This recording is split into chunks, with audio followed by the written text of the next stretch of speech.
Hello, everybody. It's George from Ireland. So, welcome back to my channel. Well, we're on day, is it 15 of the Ukrainian incursion into Kursk? And, it's even worse than I thought for Russia. I thought they would have started to push them out there, but they're not. So they've rushed troops from the interior of Russia. And the one thing that this is masking is people don't seem to realize Russia is still advancing in Ukraine, like towards Pokrovsk. And there's some towns where Ukraine has evacuated the civilians who up until now were refusing to go. The great majority of them left of their own accord a year or two ago. But some people, particularly geriatrics, say, I'm just too old to move. If I'm going to die, that's it. But Ukraine has forcibly evacuated them. So Putin says there must be no let up in the advance in Ukraine. And that's why he's been so hesitant about withdrawing troops from Ukraine and bringing them into Kursk Oblast, Belgorod Oblast, to try and first of all contain the Ukrainian incursion and then push them back over the border. But even Russia's now been forced to do that, and they've withdrawn 5,000 troops. They say is estimated Ukraine's got at least 6,000 troops in the Kursk incursion. Dozens of tanks, infantry fighting vehicles, armored personnel carriers, and so on. But one of the hotly contested issues in the United Kingdom about this is should His Majesty's government permit Ukraine to use those Storm Shadow missiles inside Russia? These are jointly French British manufactured missiles. They're air launched, and apparently they're fantastic. I mean, I don't know anything about this kind of thing, but they've got a range of over 200 kilometers, pinpoint accuracy, all the rest of it. Um, and particularly used against the Russian Air Force, which would then oblige Putin to move his planes further back out of range, which makes it much harder for them to strike targets inside Ukraine because they have to take off. You can see them coming much further away. They often launch the things from further out. The planes themselves are in the air in danger for longer. The missiles, more chance countermeasures are going to hit, and some of Ukraine will be out of range of that. Obviously, more fuel will be used by the Russians, moving everything like that. And as I've often said, Putin does not give a damn about the lives of his own people. Well over 120,000 Russians killed in this war, and terrorist attacks. He deliberately set off bombs to murder hundreds of Russian civilians in 1999, the apartment block bombings, in order to provide a false justification for renewing the war in Chechnya, murdering thousands of Russian civilians. Chechens is an ethnic minority, but they are Russian citizens, and so on. He's a man who Lord Stalin, one of the most, probably the bloodthirstiest mass murderer of all time, and that's who he idolizes.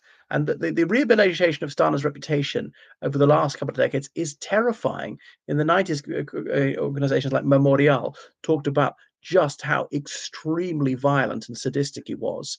And that's just no longer allowed. He's adulated.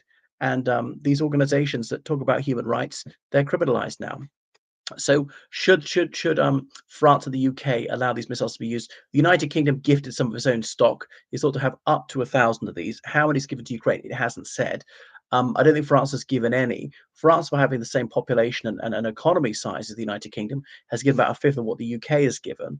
But I think those Storm Shadows. I don't know if London would also require Paris's permission for Ukraine to use these ones inside Russia. But so far, Sir Keir Starmer is not granting that say so, and surely he should, because Ukraine is constantly having to fight this war with one hand tied behind its back. For Russia, there are no holds barred, there are no legal considerations, there's no ethical bottom line, there's absolutely nothing they will not do. They haven't so far gone nuclear, use chemical, biological weapons, but that's solely because they've been threatened. They know the blowback will be too far. So if people stand up, are firm with them, we know that that's when they hold off. On no other occasion.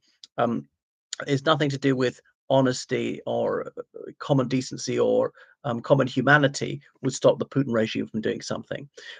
So I'm arguing that the United Kingdom certainly should grant permission for these to be used inside Russia, only against military targets. That's fine.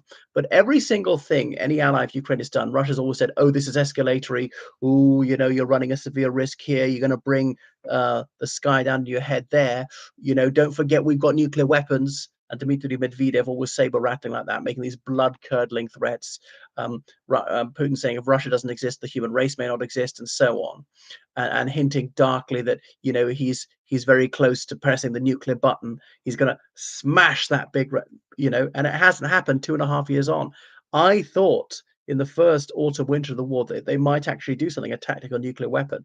But these things are not that small. I'm told that even a mini one these days is more than Hiroshima. But so they're not going to do it because they said, well, if you're giving more ammunition, if you're giving these anti-tank weapons, if you're giving tanks, if you're giving jets every single time, and nothing has ever happened, what can they do?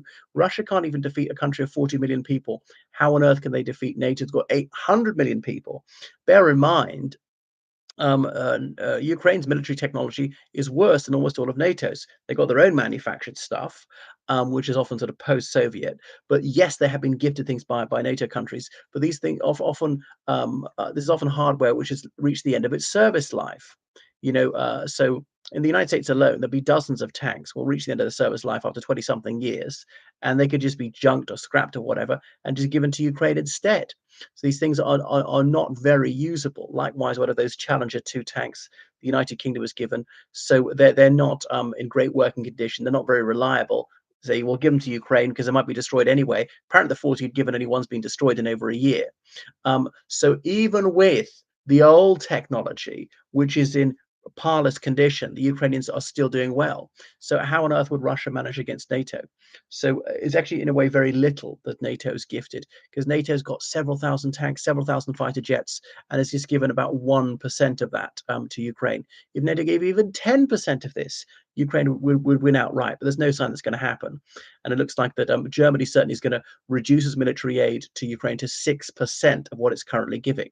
So I think this should be given to Ukraine.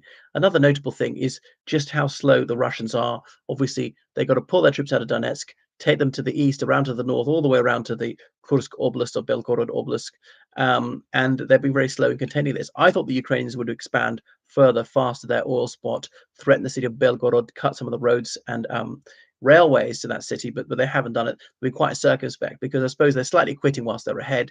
It's all gone very well. They've suffered minimal losses. They've proven to have taken at least 200 prisoners. Some people are saying up to 2,000. These are often teenage conscripts who've been rushed through basic training, not supposed to go over the border, never thought they'd hear a shot fired in anger.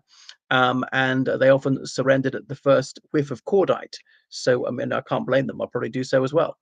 So that's the easy part, but they might come up against some battle-hardened veterans, and the Chechens will be sent to take them on, have a fearsome reputation. So I think the Ukrainians will withdraw to something more of a defensive perimeter.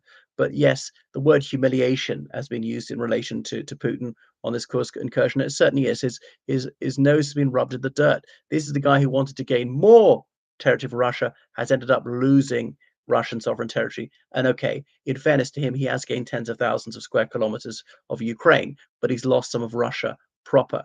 Now, it made me think: is Belarus going to get involved, because they've massed a third of their army on the border with Ukraine, especially the very eastern section of the Belarusian Ukrainian border, so not far from the Kursk Oblast.